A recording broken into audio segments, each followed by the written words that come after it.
والصلاة والسلام على سید الانبیاء والمرسلین وعلى آلہ واصحابہ وذریاتہ اجمعین۔ کتاب البیوع ہماری چل رہی ہے، جس کا یہ باب ہے باب المرابحۃ والتولیۃ۔ لما بین المثمن شرع فی الثمن ولم یذکر المساومۃ والودیعۃ لظہورہما۔ المرابحۃ مصدر رابح وشرعا بیع ما ملکہ من العروض ولو بہبۃ او ارث او وصیۃ او غصب، فإنہ اذا ثمنہ بما قام علیہ وبفضل مؤونۃ وإن لم تكن من جنسه كأجر قصار ونحوه ثم باعه مرابحة على تلك القيمة جازا مبسوط۔ والتولیۃ مصدر ولا غیرہ جعلہ والیا وشرعا بیعہ بثمنہ الاول ولو حکما یعنی بقیمتہ وعبر عنہا بہ لأنہ الغالب۔ اب یہ باب ہے مرابحہ اور تولیہ کا۔ پیچھے جب عام بیع کا حکم بیان ہو چکا ہے تو اب یہ ثمن کی بحث کو یہاں سے شروع کیا، کیونکہ مرابحہ اور تولیہ میں ثمن اول کا اعتبار کیا جاتا ہے۔ اس اعتبار سے اب مرابحہ اور تولیہ کو شروع کیا ہے، اور اس میں دو بیع اور تھی، مساومہ اور ودیعہ، کہ اگر قطع نظر ثمن اول کے بیع کی جائے، جیسے کہ عام بیوع ہوتی ہیں، تو اس کو مساومہ کہتے ہیں، بھاؤ تاؤ، بارگیننگ سیل، تو اس کو ذکر نہیں کیا کیونکہ وہ ظاہر ہے پیچھے کے احکام سے سب کو پتہ چل چکی ہے۔ اور اسی طرح ودیعہ کو بھی یہاں ذکر نہیں کیا، کیونکہ جب مرابحہ اور تولیہ سمجھ آ گیا تو ودیعہ خود ہی سمجھ آ گیا کہ ثمن اول سے کم پر بیع کرنا تو یہ ودیعہ کہلاتا ہے، اور یہ عام طور پر بہت کم ہوتا ہے، کیونکہ عام طور پر جو بائع ہے وہ نفع کے لیے ہی بیچتا ہے، نقصان کے لیے تو نہیں بیچتا۔ اب مرابحہ کی جو لغوی معنی ہے وہ نفع پر کوئی چیز بیچنا ہے، تو یہ مصدر ہے رابحہ کا، ٹھیک ہے۔ اور شرعی طور پر اس کی جو ماتن نے تعریف کی وہ ہے بیع ما ملکہ بما قام علیہ وبفضل، کہ بیع کرنا اس چیز کی جو اس کی ملکیت میں آئی تھی، اس چیز کے عوض میں جتنے پر وہ اس کو قائم ہوئی یا پڑی، اور اس پر اضافے کے ساتھ۔ عام طور پر جو مرابحہ کی تعریف کی جاتی تھی کہ ثمن اول پر اضافے کے ساتھ جو بیع کی جائے، تو ماتن نے اس سے عدول کیا۔ وجہ اس کی یہ ہے کہ بعض اوقات مرابحہ ان چیزوں پہ بھی ہوتا ہے کہ جو آگے اس نے خرید کر ملکیت میں نہیں آئی، جیسا کہ ہبہ ہوا، وراثت میں ملی، تو اس پہ بھی مرابحہ ہو سکتا ہے۔ اس کے لیے کہ جو اس کی مارکیٹ قیمت ہوگی وہ اس کے اوپر مزید پروفٹ رکھ کر اگر بیچے گا تو یہ مرابحہ کہلائے گا۔ اب یہاں تو ثمن اول ہے ہی نہیں، تو مرابحہ کیسے ہو گیا یہ؟ تو اس اعتراض سے بچنے کے لیے ماتن نے ما ملکہ جو ملکیت میں آئی، اب ملکیت میں آنا عام ہے، وہ بیع کے ذریعے بھی ہو سکتا ہے، ہبہ کے ذریعے بھی ہو سکتا ہے، وراثت کے ذریعے بھی ہو سکتا ہے، ٹھیک ہے۔ اور اس میں پھر وہ بما قام علیہ، اور بیچے گا اس پر کہ جس پر وہ قائم ہوئی، اس کا قوام ہے، تو وہ اس کی قیمت ہے. تو اگر اسی پر بیچ دے تو تولیہ ہو جائے گی، اور وہ بفضل اضافے کے ساتھ ہو تو وہ کیا ہوگی؟ مرابحہ ہو جائے گی. سمجھ آ گئی؟ تو بیع اس میں عموم پیدا کرنے کے لیے انہوں نے ثمن کا لفظ چھوڑ کر ملکہ کا لفظ استعمال کیا. لیکن آگے تولیہ کی تعریف میں پھر وہی ثمن کا لفظ لے کر آ گئے، جس وجہ سے یہاں لفظ تبدیل کیا تھا تو وہی وجہ پھر تولیہ کے اندر آ گئی، تو وہ اعتراض وہاں وارد ہو گیا. تو ایسا ہو جاتا. ٹھیک ہے. اب تعریف تو اتنی تھی، بیع ما ملکہ بما قام علیہ وبفضل، یہ مرابحہ کی تعریف ہے. اب شارع نے بیچ میں کچھ الفاظوں کا اضافہ کر کے اس کو ایک نئی تعریف بنا دی، اور وہ عبارت وہ بن گئی جو مبسوط کے اندر تعریف کی گئی تھی. تو وہ عبارت انہوں نے شامل کیا کہی کہ بیع ما ملکہ، تو من بیانیہ لے کر آئے، من العروض، سامان. اس سے اعتراض کیا نقدین سے کہ سونے چاندی کی اگر بیع ہے تو اس میں مرابحہ نہیں ہو سکتا. تو عروض سے نقدین سے اعتراض ہو گیا. تو اب یہ ملکیت ولو بہبۃ، چاہے ہبہ کے ذریعے آئی ہو، او ارث یا وراثت کے ذریعے آئی ہو، او وصیت یا وصیت کے ذریعے آئی ہو، او غصب یا اس نے غصب کی تھی اور پھر اس پہ قاضی نے فیصلہ دیا تو اس نے اس کا ضمان ادا کر دیا، تو یہ اب مالک ہو گیا اس کا. فإنه إذا ثمنه، کہ اگر وہ اس کا ثمن بیان کر لے، بما قام علیہ، جو اس پر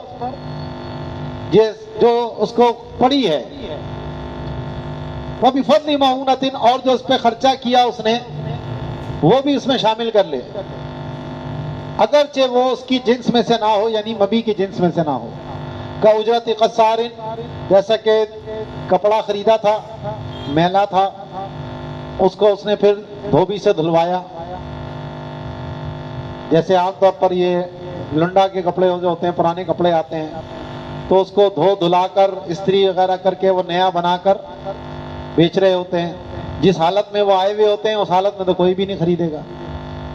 تو اب یہ جو خرچہ آیا اس کے اوپر، اس نے وہ خرچہ بھی شامل کیا. وَنَحْوِهِ، اور اس کی مثل کپڑا رنگوایا یا اور اس طرح کی کوئی چیز کی. ثُمَّ بَاعَ مُرَابَحَةً عَلَى تِلْكَ الْقِيمَةِ جَازَ، اور پھر اگر وہ اس کی قیمت پر مرابحہ کرتا ہے کہ مزید اضافہ لیتا ہے تو پھر یہ جائز ہے. مبسوط کی یہ عبارت ہوگی. تو خلاصہ یہ ہے کہ جتنے پر اس کو پڑی، یعنی جو مارکیٹ ویلیو ہے اس کی، اس پر اگر بیچ دے گا تو وہ تولیہ ہوگی، اس پر اضافہ رکھ کر بیچے گا تو وہ، اب اس میں یہ نہیں کہے گا کہ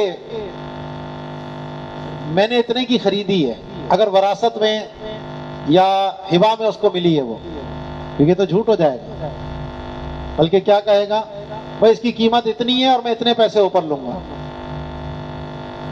یا اس کے اوپر اس کی کوئی رقم لکھ دے، بھائی اس پہ اتنے پیسے لکھے ہوئے ہیں اور میں اتنے پیسے لوں گا. جیسے کمپنی کی پروڈکٹ آتے ہیں نا، اس پہ رقم لکھی ہوئی ہوتی ہے، بھائی دیکھ لے کمپنی کے ریٹ اتنے لکھے ہوئے ہیں اور میں اتنے لوں گا. تو یہ بھی کیا ہوگا، مرابحہ ہے. اگر اس میں وہ سچا ہے، غلط اپنے طور پہ نہیں لکھے ہو، جھوٹ نہیں لکھے ہو اس میں. اور تولیہ جو ہے یہ مصدر واللہ غیرہ واللہ یولی تولیہ سے ہے، یعنی دوسرے کو والی بنانا. تو گویا کہ بائع یہاں مشتری کو والی بنا دیتا ہے کہ اس کے لیے اس نے خریداری کی ہے، کیونکہ بغیر پروفٹ کے وہ اس کو آگے دے رہا ہے.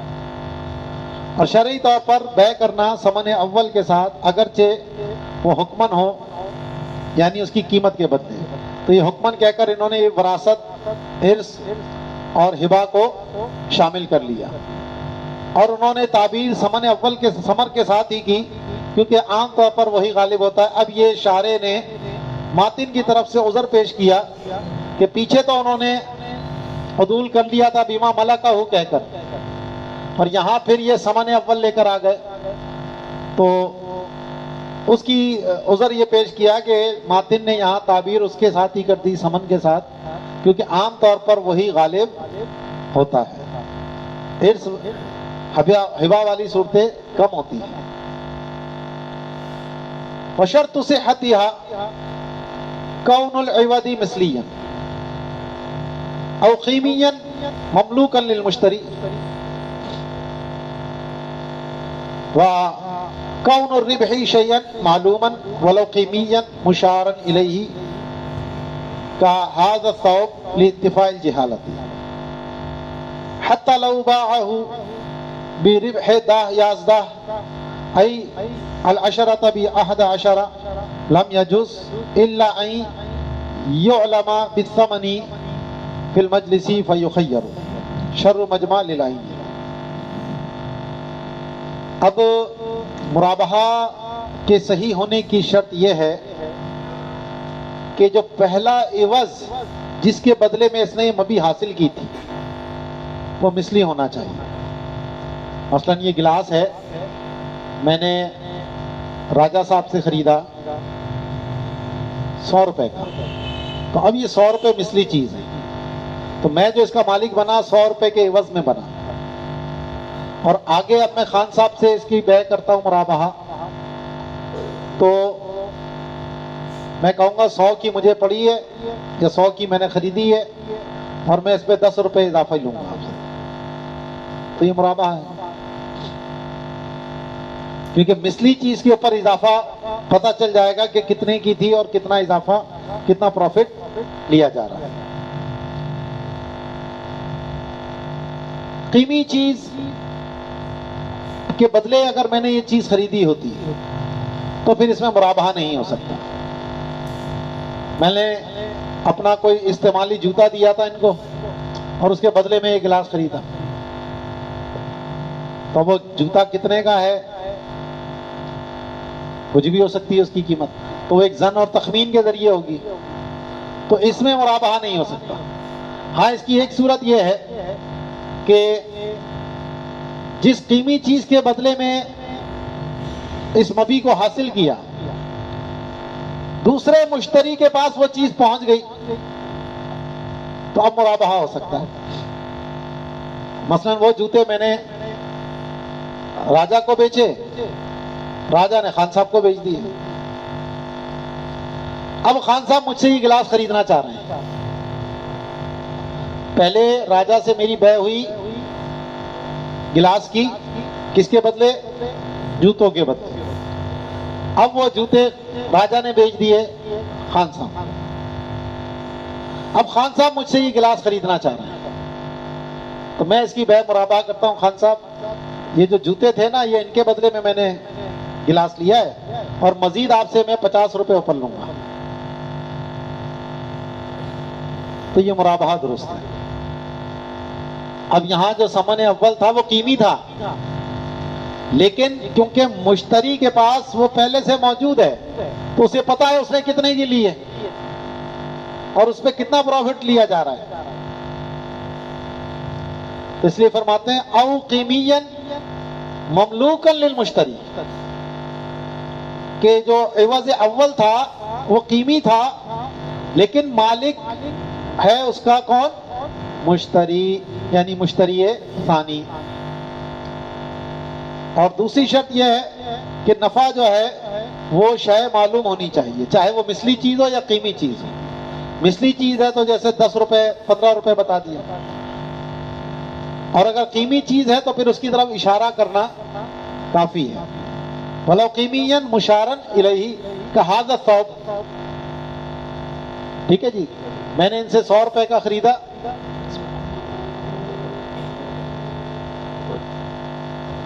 اور خان صاحب کے پاس ایک پین بھی موجود تھا، تو خان صاحب 100 روپیہ کا میں نے خریدا ہے اور میں آپ کو بیچوں گا 100 روپے اور یہ والا جو پین آپ کا ہے نا یہ مجھے دے دو، تو 100 کے بدلے 100 آ گئے اور یہ پین مجھے کیا ملا؟ پروفٹ ملا.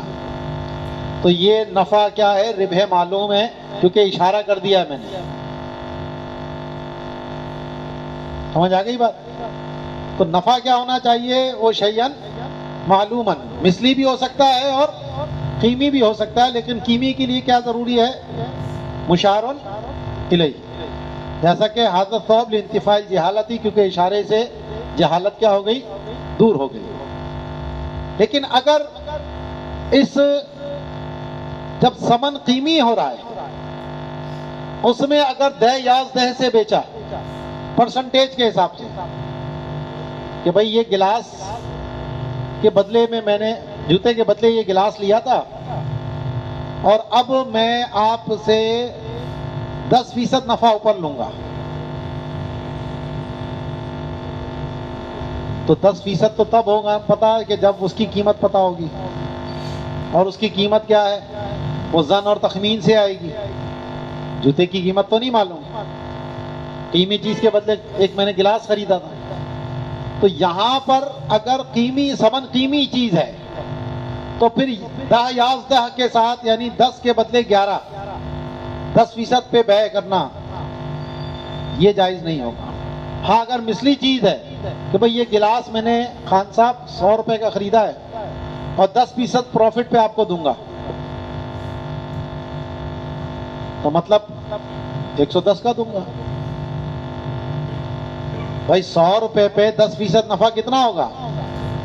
10 روپے. تو 100 روپے کاسٹ ہو گئی، 10 روپے پروفٹ ہو گیا. تو یہاں یہ کہنا درست ہے کہ میں آپ کو 10% پہ دوں گا، کیونکہ یہاں ثمن کیا ہے؟ مثلی چیز ہے. تو یہ جو انہوں نے کہا حتی لو باعوا بربح 11 یعنی العشرہ ب11 کہ 10 والی چیز 11 میں دوں گا، تو لم یجوز، تو یہ جائز نہیں ہے. یہ اس صورت میں ہے کہ جب ثمن کیا ہو؟ قیمی چیز ہو. اگر مثلی چیز ہے تو پھر ہو سکتا ہے یہ، مگر یہ کہ جب ثمن کا علم ہو جائے مجلس میں تو پھر مشتری کو خیار ملے گا. وہ بتا دیا خان صاحب وہ جوتے 100 روپے کے تھے، تو اب اگر عقد میں بتا دیا تھا پھر تو کوئی مسئلہ نہیں، لیکن اگر عقد کے بعد بتایا لیکن مجلس کے اندر بتایا تو پھر مشتری کو کیا ملے گا؟ خیار ملے گا، چاہے تو لے لے چاہے تو چھوڑ دے. اب بعض اوقات کوئی چیز خریدنے کے بعد اس پر کچھ خرچے بھی ہوتے ہیں، تو کون سے خرچے اس مرابحہ کے اندر شامل کیے جا سکتے ہیں اور کون سے نہیں کیے جا سکتے؟ تو اس میں اصل اعتبار تاجروں کے عرف اور عادت کا ہے. جن خرچوں کو وہ بیع میں مبیع کا حصہ سمجھتے ہیں کہ جب وہ آگے اس کی بیع کرتے ہیں تو پروفٹ کیلکولیشن کے اندر وہ ان خرچوں کو بھی ملاتے ہیں کہ بھئی یہ میں نے اتنے کی لی، اس پہ اتنا میں نے خرچہ کیا اور اب اتنا پروفٹ تو ہونا چاہیے. تو جن چیزوں کو ملانے کا عرف ہوگا ان چیزوں کو ملایا جائے گا، ان خرچوں کو ملایا جائے گا، اور جن کا عرف نہیں ہے ان کو نہیں ملایا جائے گا. ٹھیک ہے؟ تو فرماتے ہیں وَيَضُمُّ الْبَائِعُ إِلَىٰ رَأْسِ الْمَالِ أَجْرَ الْقَصَّارِ وَصَبْغِ بِأَيِّ لَوْنٍ كَانَ وَالطِّرَازِ بِالْكَسْرِ عَلَمُ الثَّوْبِ وَالْفَطْلِ وَحَمْلِ الطَّعَامِ وَسُوقِ الْغَنَمِ وَأُجْرَةِ الْغَسْلِ وَالْخَيَاطَةِ وَكِسْوَتِهِ وَطَعَامِ الْمَبِيعِ بِلَا صَرْفٍ وسقي الزرع والكرم وكسحها وكرع المصنات والأنهار وغرس الأشجار وتجسيس الدار وأجرة السمسار هو الدال على مكان السلعة وصاحبها المشروطة في العقد على ما جزم به في الضرر ورجح في البحر الإطلاق وضابطه كل ما يزيد في المبيع أو في قيمته يضم ضرر واعتمد العینی وغیرہ عادت التجاری بالدم. تو کہتے ہیں کہ بائع جو ہے وہ راس المال میں شامل کرے گا قصار کی اجرت. اگر کوئی کپڑا تھا میلا تھا اس نے دھلوایا تو دھوبی کو جو پیسے گئے اس میں وہ شامل کرے گا. اسی طرح کپڑا کو رنگوایا تو رنگ ریز کو جو اجرت گئی ہے وہ اس میں شامل کرے گا, کوئی بھی رنگ ہو. اسی طرح اگر کپڑے پر اس نے کوئی کڑھائی کا کام کرایا, طراز جو کپڑے پر دھاریاں بنائی جاتی ہیں یعنی کڑھائی مراد ہے, تو وہ اس کے پیسے بھی شامل کرے گا. اسی طرح والفتل پیکو کرائی, کناریاں جو بنوائی جاتی ہیں تو اس کے پیسے بھی شامل کرے گا. مثلا امامے اس نے تھان لیا, تھان کاٹ کر پھر اس پہ سائڈ پر پیکو کروا کر اب وہ امامے بیچ رہا ہے تو یہ اس کا خرچہ اس میں شامل کرے گا. اسی طرح کوئی چیز خریدی اور اس کو پھر جو ٹرانسپورٹیشن کا خرچہ آیا, نقل و حمل کا جو کرایہ دینا پڑا, تو وہ بھی اس میں شامل کرے گا. کیونکہ ایک جگہ قیمت کچھ اور ہوتی ہے لیکن جب اٹھا کر اس میں کہیں اور لے جاتے ہیں تو اس میں قیمت میں اضافہ ہوتا ہے. اسی طرح جانور تھے تو ان کو ہانک کر لے کر آنے کی اجرت, جیسے کراچی میں قربانی کے لیے جانور آتے ہیں,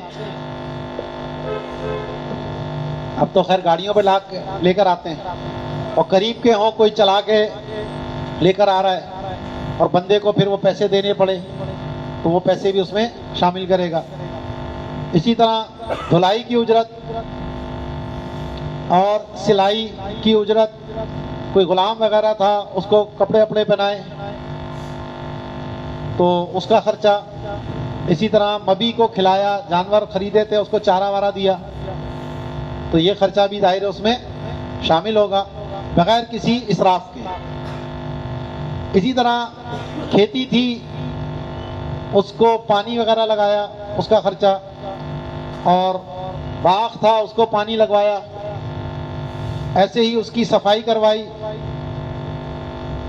اور مصنعات جو پانی کے چھوٹے کھالے ہوتے ہیں اس کی مرمت کی, اصلاح کی, اس کا خرچہ, اور نہروں کا صفائی وغیرہ کروائی, درخت لگوائے, گھر کی چونا وونا کروایا تو اس پہ جو خرچے آئے. اسی طریقے سے جو بروکر ہے, کمیشن ایجنٹ, مکان خریدا یا کوئی چیز خریدی تو اس کو جو بروکری دی گئی تو یہ بھی اس میں شامل کرے گا. تو سمسار سے مراد یہ کہ جو سودے اور اس کے مالک کے اوپر رہنمائی کرے, اور دلال وہ ہوتا ہے جو عام طور پر خود سودا کرتا ہے, لیکن یہ دونوں ایک دوسرے کی جگہ استعمال ہوتے ہیں. ایک تو یہ کہ جو خود بیچ رہا ہوتا ہے, جیسا کہ مارکیٹ میں آڑتی ہوتا ہے, فروٹ منڈی میں مال کسی اور کا ہوتا ہے, بیچتا وہ ہے اور اپنا کمیشن رکھ کر وہ پیسے دے دیتا ہے. اور ایک جیسے عام مکانوں کا بروکر ہوتا ہے, وہ آپ کو لے جائے گا, جگہ دکھائے گا, پارٹی سے ملائے گا اور سودا کرانے میں ادھر ادھر تھوڑی سی باتیں اس کی طرف سے کرے گا, تھوڑی آپ کی طرف سے کرے گا, سودا کروا دے گا. تو اس کی بھی اجرت کہتے ہیں جو عقد میں مشروط ہو, جیسا کہ درر میں اس پہ جزم کیا, لیکن صاحب بہر نے مطلقاً کہا کیونکہ بعض اوقات عقد میں شرط ہوتی ہے لیکن کبھی عرف کی وجہ سے وہ دینا پڑتا ہے. اور اس میں ضابطہ یہ ہے کہ ہر وہ خرچہ جو مبی کی ذات میں اضافہ کرے یا اس کی قیمت میں اضافہ کرے, جیسا کہ رنگنا اور یہ پیکو ویکو یہ ساری جو چیزیں تھیں یہ اس کی ذات میں اضافہ کر رہا تھا, اور نقل و حمل میں اس کی قیمت میں اضافہ ہو رہا ہے تو اس کو شامل کرے گا. درر نے بات کہی, لیکن علامہ عینی نے اور دیگر علماء نے کہا کہ اس میں تاجروں کی جو عرف اور عادت ہے ملانے کے بارے میں اس کو دیکھا جائے گا, اور یہی اصل ہے. کیونکہ جو بروکر کی اجرت ہے اس سے نہ مبی میں اضافہ ہو رہا ہے نہ اس کی قیمت میں اضافہ ہو رہا ہے. لیکن ملائی جا رہی ہے اس کی قیمت کی. تو اس لیے اصل چیز کیا ہے؟ تاجروں کا عرف ہے. وَيَقُولُ قَامَ عَلَيَّ بِكَذَا وَلَا يَقُولُ اشْتَرَيْتُهُ لِأَنَّهُ كَذِبٌ. یہ نہیں کہے گا کہ میں نے اتنے کی خریدی ہے، بلکہ کیا کہے گا؟ مجھے اتنے کی پڑی ہے.